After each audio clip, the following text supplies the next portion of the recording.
Verbally Effective with Ina Esco is an interview-style podcast that intersects art, culture, politics, and entertainment with a Memphis focus. Each week, I'm joined by a featured guest with roots in Memphis. Verbally Effective delves into each guest's personal journey to uncover the incredible stories fueling their purpose, the highs and lows of their pursuits, and how through their passion, they are moving the culture forward. It's Al Pickett, the founder of The Black Print, where I help people win in a brave new world through the financial markets, teaching them how to profit consistently through all the financial markets. And I'm here with Verbally Effective and Ina Esco. We all around Memphis, Tennessee right here. We in the mix as well with DJ BA, a.k.a. No Genre, a.k.a. Brandon Adams. And we on Verbally Effective Podcast with Miss Ina Esco. Let's go. Hey, Ina Esco in the building for a live Verbally Effective podcast with some good people today. Before I jump into the interview, I just want to say it is a beautiful day in Memphis. It's kind of chilly in the mornings, but we can get with it. I'm loving the weather, loving the sun, and I want to tell you guys that we are having a Podbox event on May 13th at the newly historic reopened Cossett Library on 33 Front Street. This is a networking event for all podcasters. It will be on May 13th, 1 to 3 p.m. with special guest Dominic Lawson, who just picked up a Webby Award. Congratulations, Dominic. But let's get right into it because I have the good people here with me from Memphis Rox Climbing. I'm talking about Chris Dean and also my girl Alex Williams. How are you guys today? Hello. Thank you so much for having us. Doing pretty good. Yes. Well, I am intrigued. May I say that about Memphis Rox? Just looking at the information about it, I've never been to Memphis Rox, although I've seen structures similar to, what I've seen online, but I know there's a purpose behind your nonprofit, Memphis Rox. Let's get into it. Let's start with you, Chris Dean, because you helped find Memphis Rox. Tell me about it. Well, it was Tom Shadyac. I met him. There's Zach. I met Tom about almost 10 years ago. Okay. Almost 10 years ago. I was 22. I'm 31 now. Wow. So I was at a meditation in my godmother's house, Gail Rose, and it was just a meditation that we always go to for people who lost a lot of people in their lives, just to sit in silence in that space together. Mm-hmm. And Tom walked in, and he was talking to me about a documentary he has that called I Am, and I have a documentary that came out like 6 months before his that's called As I Am. And we started chatting, and we noticed we was two sides of the same coin. Okay. And it's been a beautiful journey since then. We've been doing a lot of growing, a lot of learning, and he's into a lot of sports.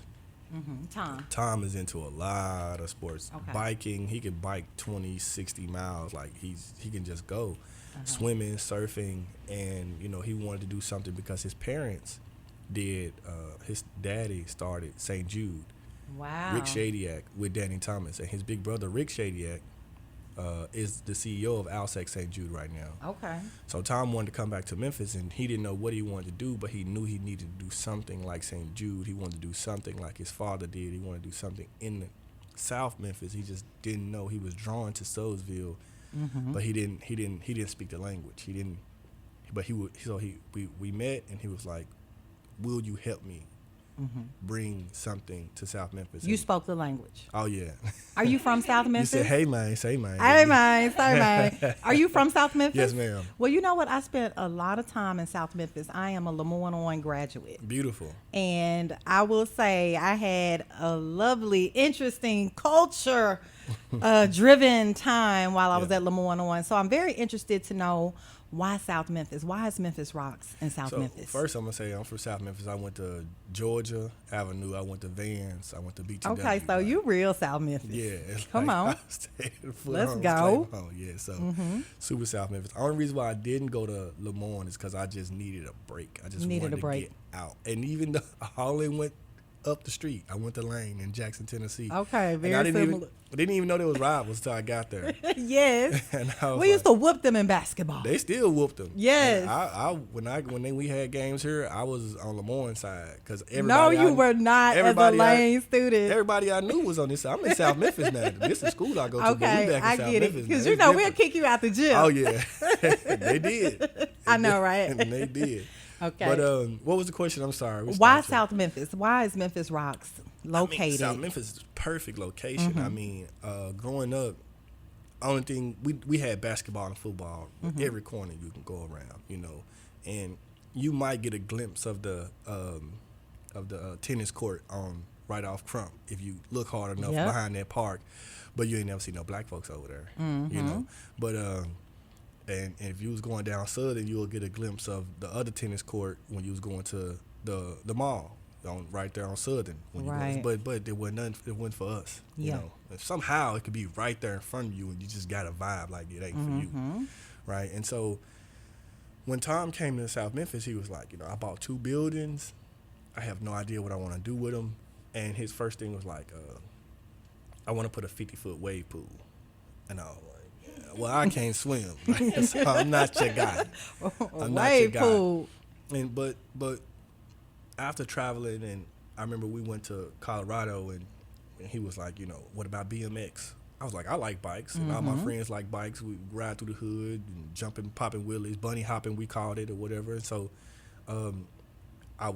we go to the BMX park in Colorado, and I see this kid, this little, like 11-year-old boy, going off this like 25-foot ramp, and he come off the bike, grab the seat, do a flip. Bike go one way, he go the other way. I was like, we ain't doing that. Yeah, it's kind of dangerous. A little risk factor there, huh? Yeah, we ain't. We not. You don't want that to happen to you. And so we came across rock climbing because we went to a place in Boulder, Colorado. It's a rock climbing gym. And as soon as I walked in, I saw people sitting on the floor. I saw people communicating, helping each other, talking to each other. And it's this thing they do when you climb a boulder route, and boulder route means you don't have any ropes attached to you. They stand underneath you, and they hold their hands up. 2, 1, 3 people. And that just image of support, the people sitting on the floor, the communication, the trust factor. I grew up in South Memphis. I walked those streets. I remember walking 2 o'clock in the morning, leaving, doing something I ain't had no business doing, not having no protection, having like some Usher cologne on me, and I'm like, look, if one of these folks mess with me, I'm gonna let it burn. All right, like Let it burn. This my only protection is this Usher cologne. I'm gonna try to get away, but there was no trust factor there, and so I remember walking into this gym, and it just the vibe was different, the energy was different, but it also was very familiar. Because my grandma on my daddy's side got 12 kids, and my grandma on my mama's side had 13. So almost every room I walked in, where there was family there, it was people sitting on the ground talking, right? There was just no room for everybody. We in these shotgun houses in South Memphis. Yeah. You hold a wall. And so it was just something very familiar about walking into these places where people were really sitting down and talking to each other, and like almost having meals on the floor. It almost felt like Middle Eastern culture a little bit, and, but also South Memphis, and they give you this thing called beta, which is advice. If you climbing a route, they walk up to you like, hey, if they see you struggling, I would like to help you with this route. I would like to tell you what I did to help me accomplish this route. Things you probably would never have known, and I just wish we had that in the real world outside of the gym. I wish we knew how to walk up to people and say, hey, man, I see you struggling. I see you having trouble with this. This is something I also had trouble with. I'm going to tell you how I accomplished it. You know, and I was like, man, like everything, all these little intricacies that you're learning, this communication that you're learning in this place really sets you up to be a better person. It really sets you up to be a real, like a leader. Like, you know, and I'm like, I'm really enjoying being in this environment and learning trust and letting people, watching people face their fears and watching them light up. And when they come down, I was like, oh, I'm afraid of this, I'm afraid of that. And I've always believed that what you want is right on the other side of your fears. That is true. Like what all of your goals, all of your dreams, the access to those accomplishments is a wall in front of you, and that's all your fears. And whatever it may come up as swimming, it may come up as a woman, it may come up as money, it may come up as facing your parents, telling them what you really want to do. It come up as a lot of things, but it to learn to climb those things, to learn to get beta and know you got a community behind you and know that if you fall, you got people underneath you to help you and catch you. I was like, South Memphis deserved this. Yes. They deserve this type of support. The kids need to grow up in this type of environment. And the fact that he has the mindset to make it like St. Jude, where he want to offer everything. He want to offer everything to this community.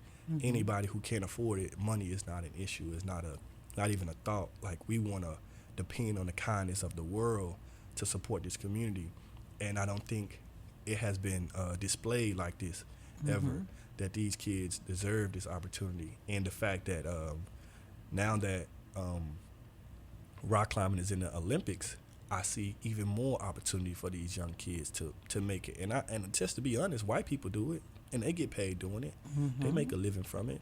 They get paid to travel the world and climb the highest mountains and be in nature and sleep in the woods, and they get free equipment and shoes and money. The outdoor life. And, you know, and it's like to get away from the city for a minute, to hear yourself breathe, to be with your own thoughts, that's just peaceful, you know, to because growing up in the projects or in the hood, like that little 2-block radius is everything. Everything.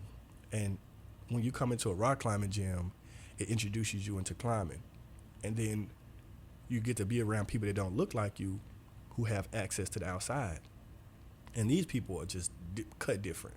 The people in the rock climbing industry, the kindness that we've experienced from climbers, they're really good people, you know. And so I want my community to be friends with those people, not just the cops, right? Not just a white police officer that come to your community and just have like this authority figure, but like a friendly man and somebody who's going out, who's traveling. And then you get introduced to outdoors. And in order to get introduced to outdoors, you got to learn to teach a man how to fish type thing. Now you learn to survive anywhere.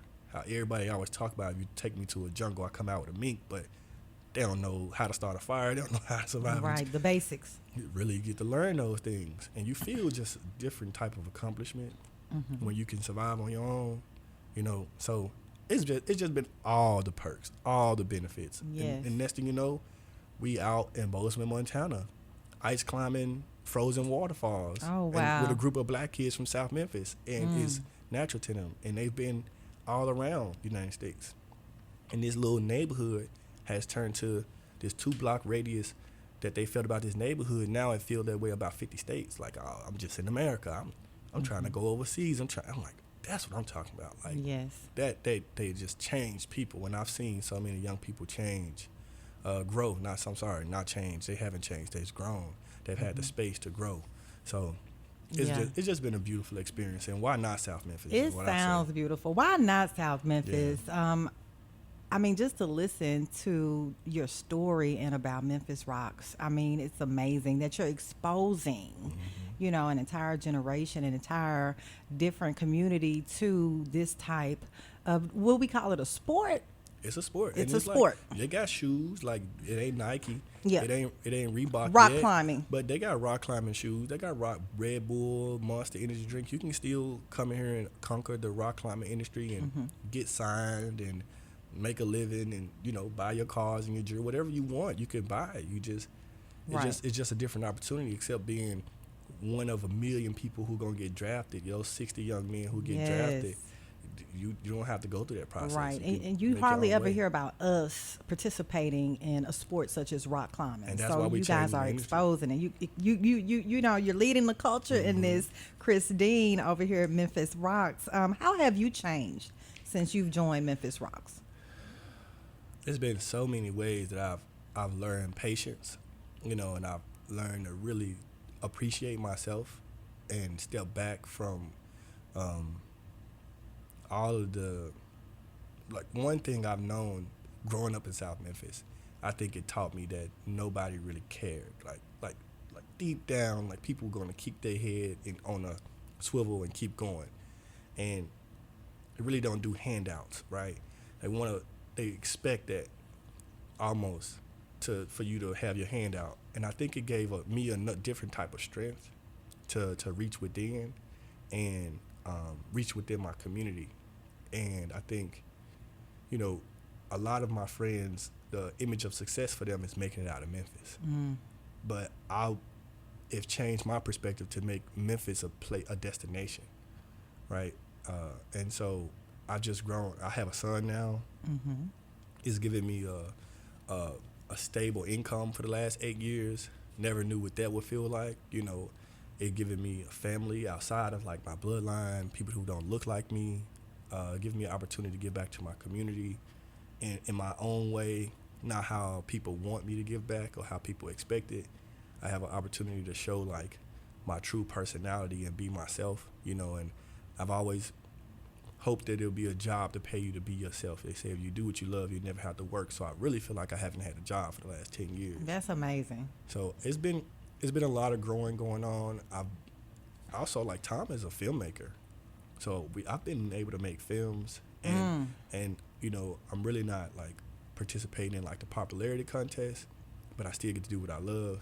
And so I mean, I just feel like I'm at peace like 90% of the time. Yes. Yeah, and then the 10% of the time that I'm not at peace, I appreciate it because it helped bring me closer to peace. So it's a part of it. I love it. I love it. If I were to walk into Memphis Rox when I leave this interview, Memphis Rox, what would I see? How would I be welcomed? What is the protocol? You'd see friends. You'd be greeted at the front desk. We have really great people like Miss V at the front desk. She's so sweet, just invites you in, and you know, it's very much feels like a family environment from the moment you walk in.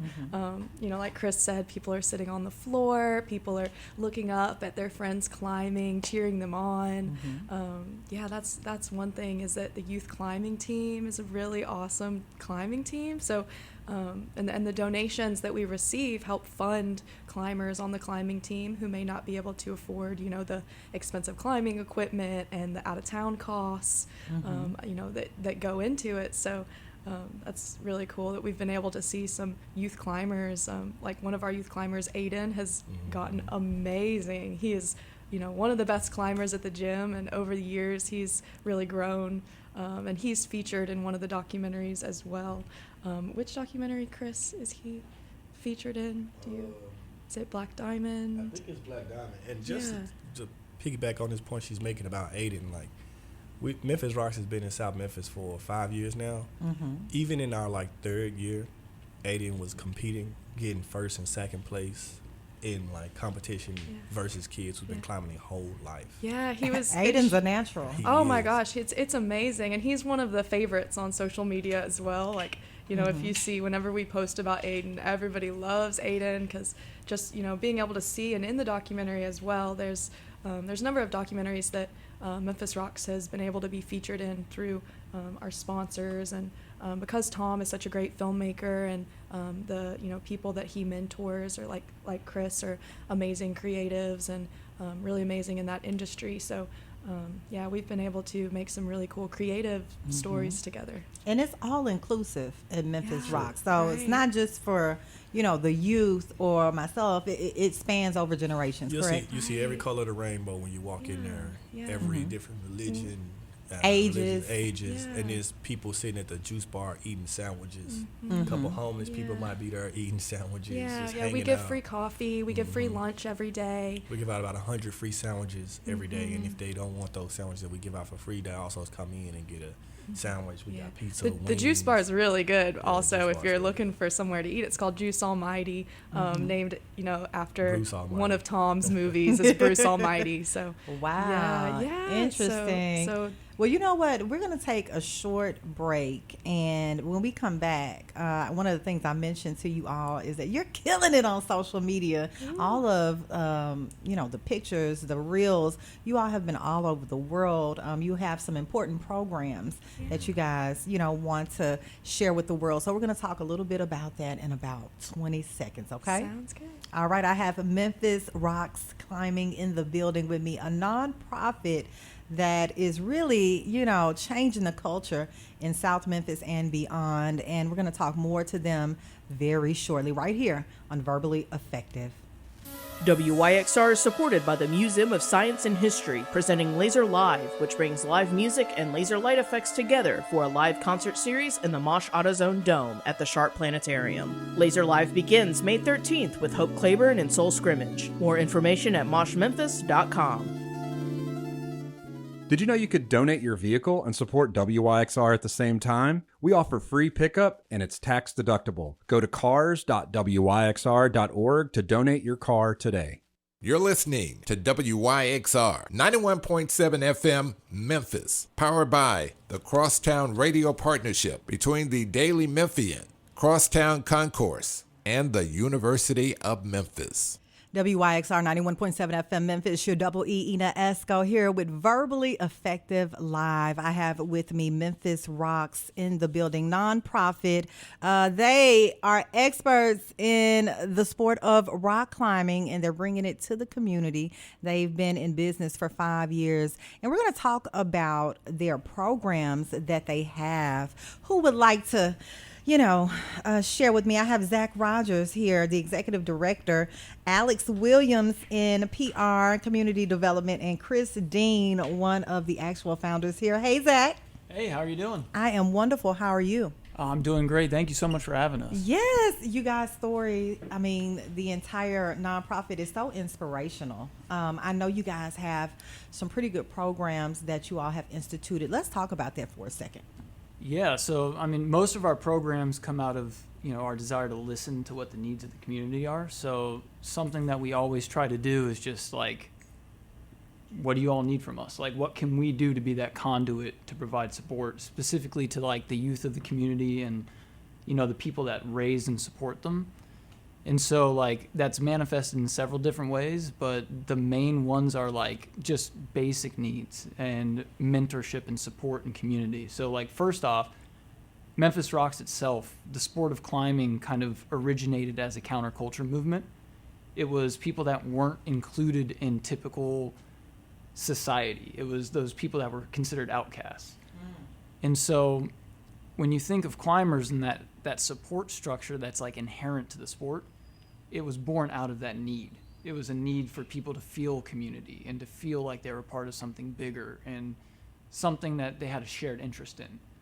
And so when Chris talks about like why climbing, why South Memphis has a beautiful, thriving community, and climbing needs that in order to grow and to thrive because that's what it's built on. Okay. And so when you bring climbing to South Memphis, it's a sport that cultivates cooperation.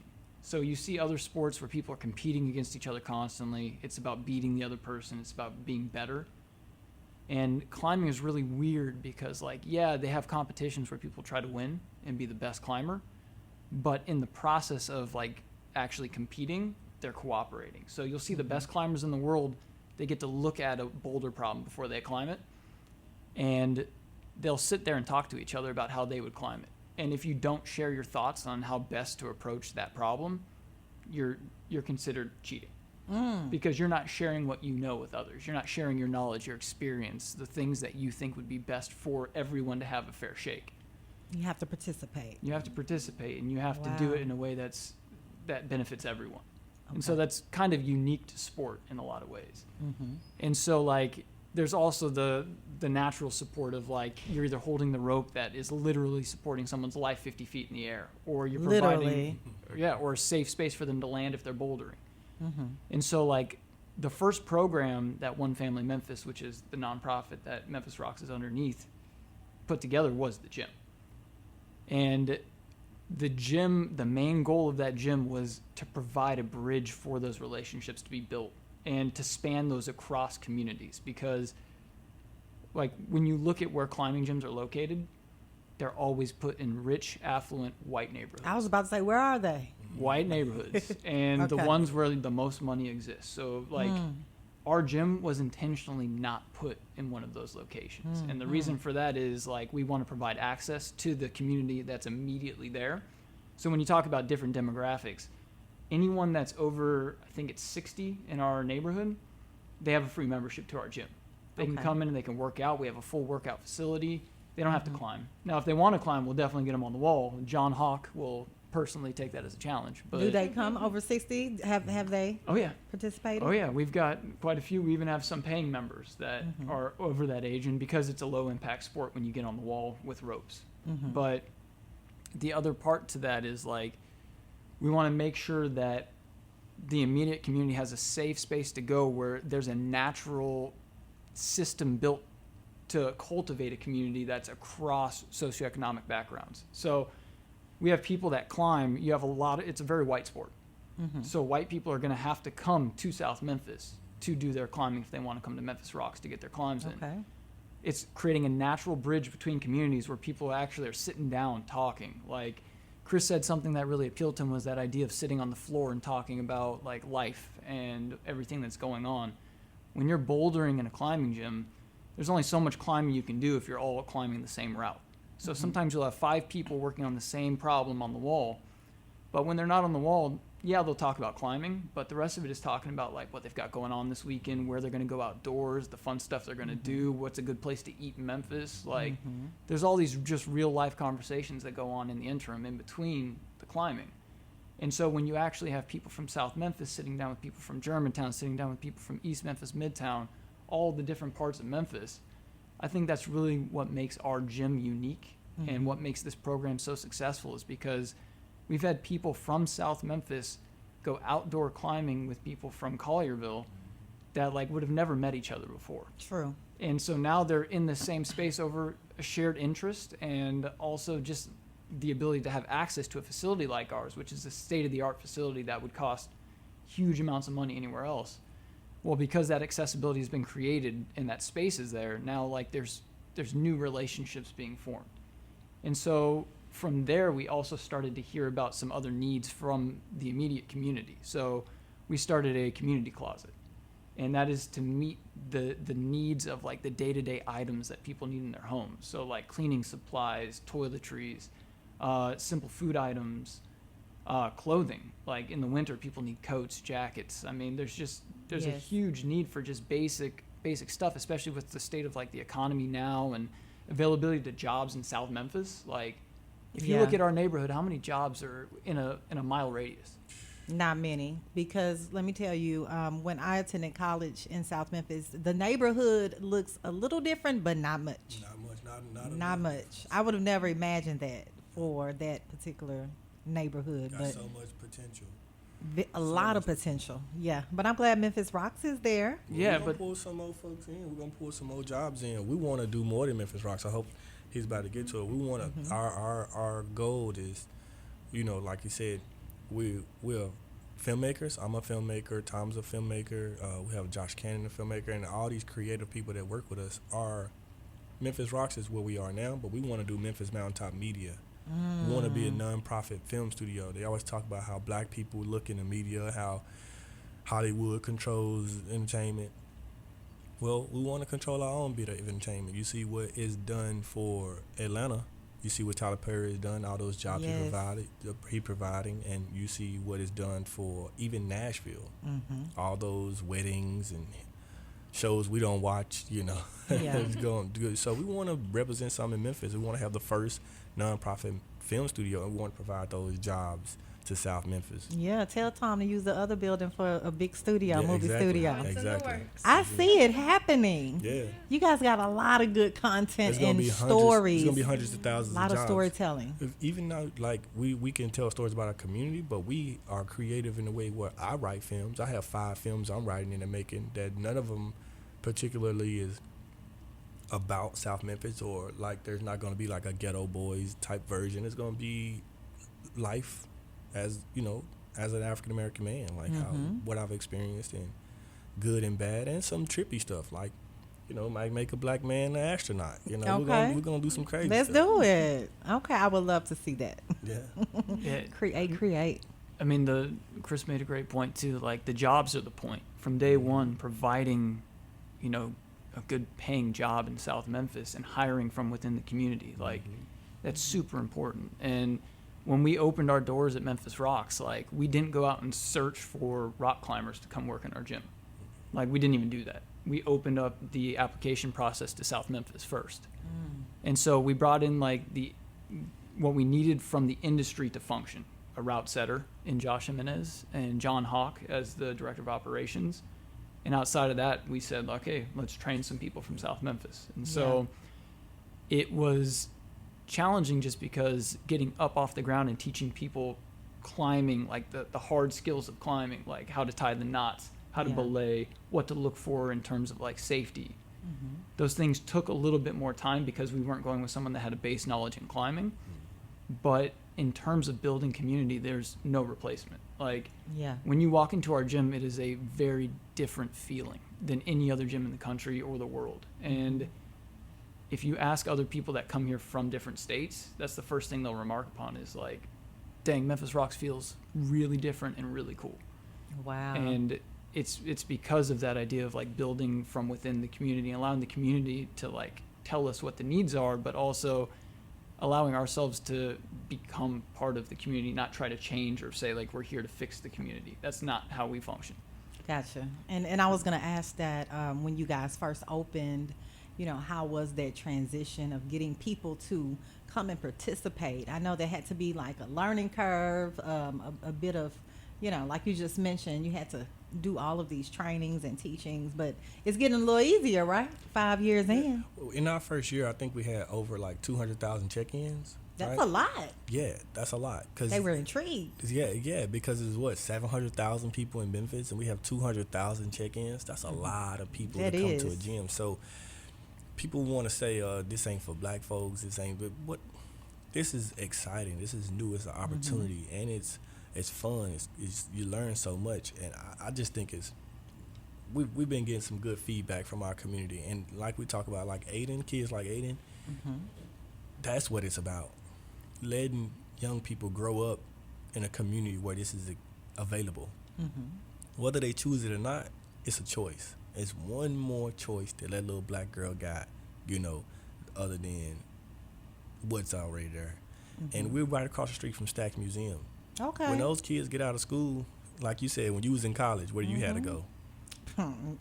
My dorm. Exactly, and they ain't got no dorm. Unless I was going, away from South Memphis. Exactly, and so these are kids. Yeah. They're in high school.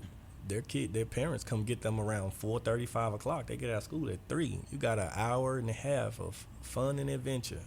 Wow. And you don't want that over there. You guys are right in the heart. We got to be in the heart. That's where it starts. Yeah. We got to pump this through the whole community and through, United States. I think Soulsville is the heart of America. That's what I feel. It is. So much history there. Yeah.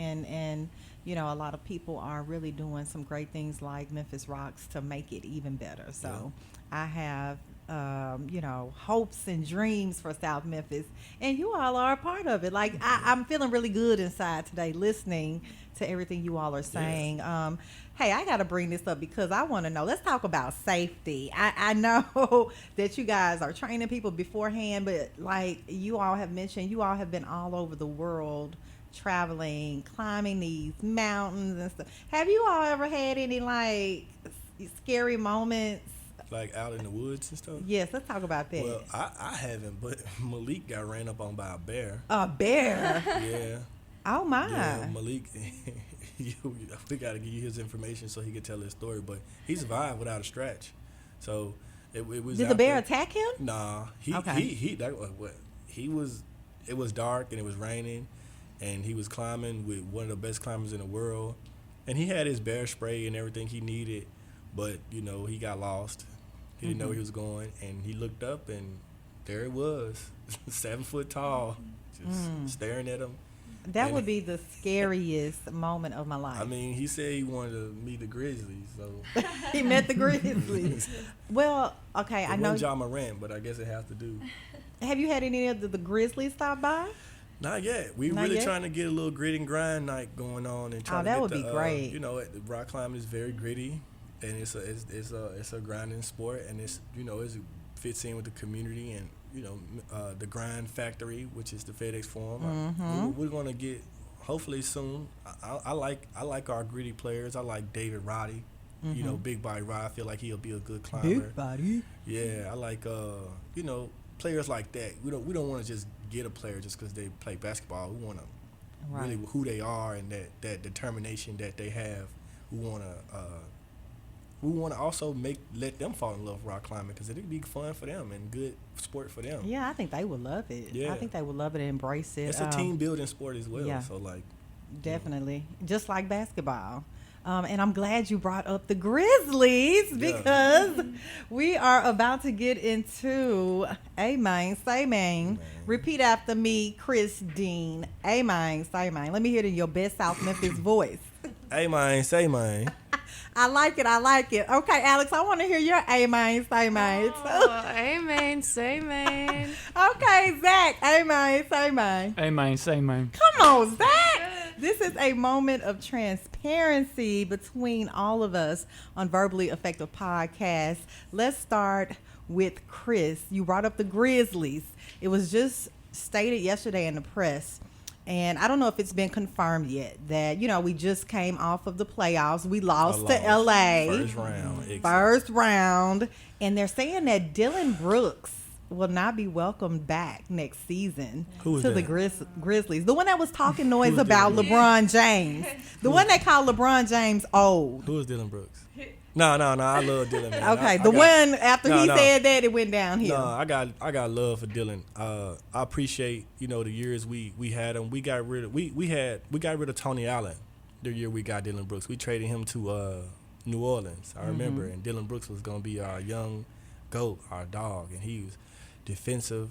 Came from Oregon, so smart defensively. That's where he's from, Oregon. No, he came from the Oregon Ducks. He's from Canada. Okay. But he's such a ferocious defender. Like, he has no fear in his heart. He really don't. And we respect that part of it, but I think he could have got it in the city a little bit more. And also, like, this Memphis pride that you observe is because we put the work in. We blue collar. We do hard work, and I know he put the work in basketball, but it's also a humility and a sweetness that comes with Memphis. There's a kindness and a southern hospitality that comes with Memphis. So, you catch him on a bad night, you might not experience that, but usually you run into any Memphis fella, gangster, thug, or whatever, they still young men that was raised by their grandparents, and so I don't think he had that part of the Memphis in him, he just didn't have no respect for his elders. No. He really, sometimes he feel like, sometimes he just feel like, he didn't have a lot of respect for the game, and we need a leader. And that's what I was telling my Tom. I was like, we don't need a star. A star shines alone. We don't need somebody to shine alone. I prefer the grit and grind, Tony Allen. That's why we got rid of Rudy Gay, because he was a star. He was taking shots away from Zebo. We'd rather have Zebo, Marc Gasol, Tony Allen, and Mike Conley. That's a team. No matter, we can win 20 games a season, we was going to pack out that FedEx I remember Conley, because we respect Mike Conley's leadership. Man, never got a technical foul. That's what we like. We want that humble spirit, but that dog too. And Brooks didn't have that humble spirit. I think he stopped representing the core of our team, and we need a leader. So I thank him for the time he spent here. I definitely think he's gonna get a job somewhere else. Oh, I'm sure they probably already got it established. Yeah, he's gonna get a job somewhere else. But I'm not mad at the decision. I'm happy that Chris Wallace is not our GM anymore. I respect Zach Kleiman. I think he's a genius. I think he knows what he's doing, and I trust him. So gotcha. Peace, Dylan. Peace, Dylan. No more big Memphis for you, Zach and Alex. Are you gonna miss Dylan Brooks? I hear a lot in the mornings when I sit in the office with my lovely coworkers, and right. so I've gotten to hear a bit. I watched some of the playoff game, and I always have love for Memphis, and I think Chris said it perfectly. Yes, Covers he the did. spirit perfectly. So I'll leave it at that. Gotcha. I mean, I think some of what he was trying to say may have been taken a little out of context with the comments about LeBron. Like, I think he was just trying to say, like, come at me, like, I'm ready for you. And it got taken as disrespect because he was speaking to LeBron. They ran with that comment. But the thing is, if you say, come at me, I'm ready for you, and he You come gotta at be you ready. and you're not ready, you gotta be ready. you gotta be ready. You can't shoot 23% from three. His last comment before the last game let me know he was not ready to be a Grizzly anymore. He said, one of these games, I'm going to make 3 to 4 threes, which means he's thinking he's going to keep shooting. He's not thinking of the team. He's not thinking that we got the best shooter, Luke Kennard, in the NBA shooting 49%. He's not thinking, how could I get Bane open? He's not thinking what his bread and butter is. Those little offhand, off-balance fadeaways in the paint. Dylan Brooks a beast. Dylan Brooks need to be a little bit more like, what's my guy with the Bulls? The mid-range god with the braids. Used to play for Toronto. I can think of everything but his name. But he need to be more like him.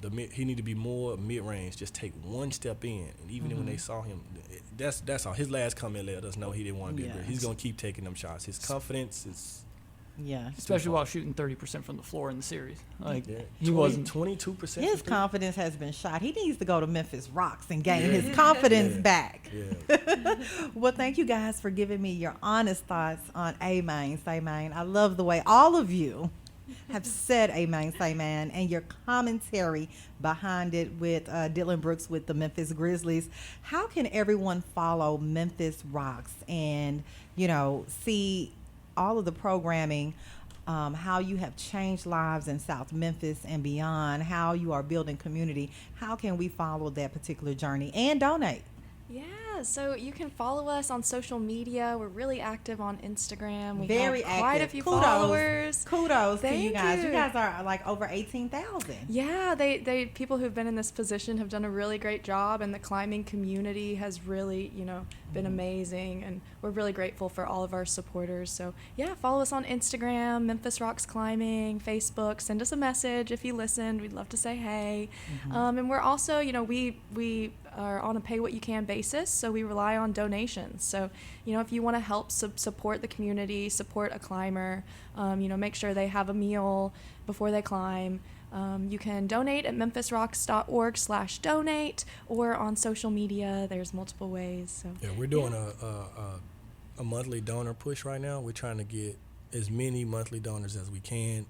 People ask us, is Memphis Rox sustainable? No matter how good we're doing and how much people like us, they say, is it sustainable? And I like to ask people, are banks sustainable?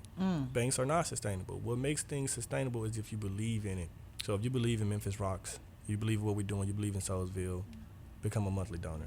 Become a monthly donor for Memphis Rox. And I hear you guys are going to Africa soon. Tell We me are about going to that. It's still top secret, but we're going to Africa. No, we're going to Africa later on this year. We're going to climb the tallest mountain in Africa, Kilimanjaro. Look forward on Hulu next year. Wow. Like, you guys travel abroad. Like, how do you choose the people that participate at Memphis Rox to go on the trips? How does that work? Like you said, the community is, like they said, like our neighborhood is so many great kids in our community, and we just want you to see them on TV being their best self, not being on TV. The people, we judge each other off the worst thing you've ever done.